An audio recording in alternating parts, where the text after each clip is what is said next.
السلام عليكم. ما تصدقش كل ما تسمع، افهم باش تعرف وين تحط خطوتك. تحت هذا الشعار راني ندير سلسلة من الفيديوهات نشرح لكم فيها وشنو هو هذا التسويق الشبكي ولا نتورك ماركتينغ، باش هكذا تعرفوا اسكو تخدموا فيها ولا لا. هنا انتم اللي تقرروا.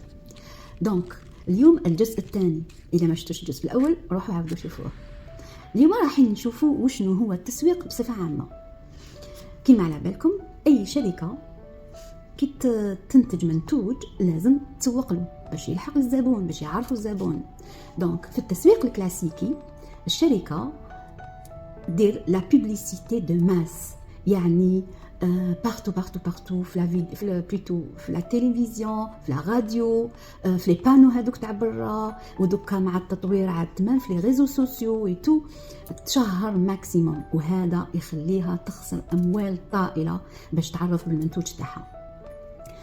ابري اون فوا دير لا بوبليسيتي يخرج المنتوج يروح للتاجر بالجمله، يعني لي غروسيست، وهادو مع لي غروسيست بيان سور يدو لا مارش كوميرسيال ديالهم، ومن بعد من عندهم يجوا لي ديتايون اللي عند التجار بالجمله باش يدوه هما تانيك ويبيعوه للزبون، اي هما تانيك يدو لا مارش ديالهم. شكون هما لي ديتايون؟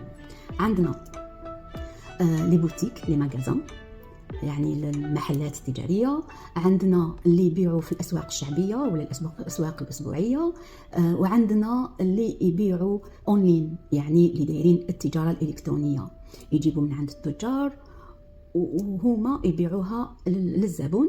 واحد من هاد التجار بالتجزئة يبيعها للزبون ويربحوا لا مارش تاعهم. لا مارش تاع التاجر بالتجزئة أكثر من لا مارش تاع التاجر بالجملة. التاجر بالجملة مركز على لا كونتيتي، والتاجر بالتجزئة راح يبيع بالتجزئة. دونك هادو ما كامل أموال رايحة تخسرهم الشركة. أبخي لا، هي الشركة تدير الربح تاعها بيان سور، تاخذ قبل الربح تاعها وتاخذ رأس المال اللي خسرته على هذا المنتوج فيما يخص لي انغريديون ولا العمال اللي يخدموا عندها ولا التوصيل اللي كانت توصل اكسيتيرا. أما اللي راح تخسروا في لا بوبليسيتي واللي راهي رايحه تخسروا ثانيك في لا مارش تاع هذوما التجار اللي يدوا من عندها، هذوما راهم رايحين يتحسبوا للزبون بطريقتين. يا اما المنتوج هذاك يكون باهظ الثمن، يعني يكون غالي، والا ينقصوا في الجوده تاع لو برودوي.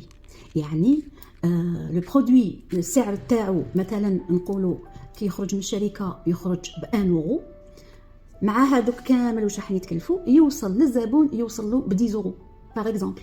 هذا جست مثال. والا راح من اول تخدم منتوج رديء باش كي تخرجوا يسوى 10 سنتيم باش يوصل للزبون، يوصل له نقولوا مثلا ب1 يورو باش يقدر يشريه. معاكم عارفين غلاء المعيشه اكسيتيرا. دونك لا هنا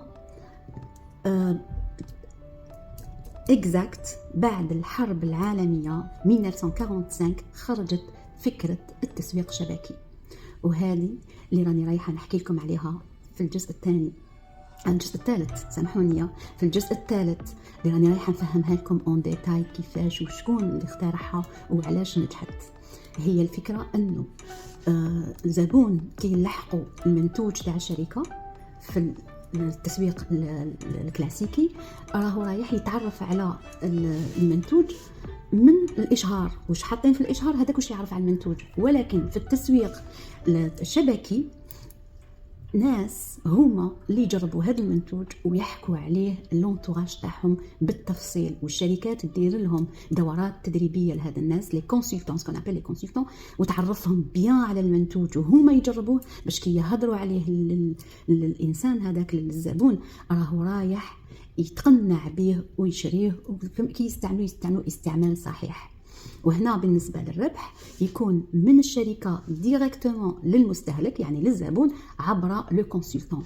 الوغ هذاك الكم الهائل تاع الفلوس ولا تاع دراهم اللي يدوهم الاشهارات لي غروسيست لا بوبليسيتي، هي في الحقيقة تحسن من جودة أكثر من العادي، تحسن من جودة المنتوج، اي اون بلوس تمد للكونسلتون الحصه كما نقولوا حصه الاسد.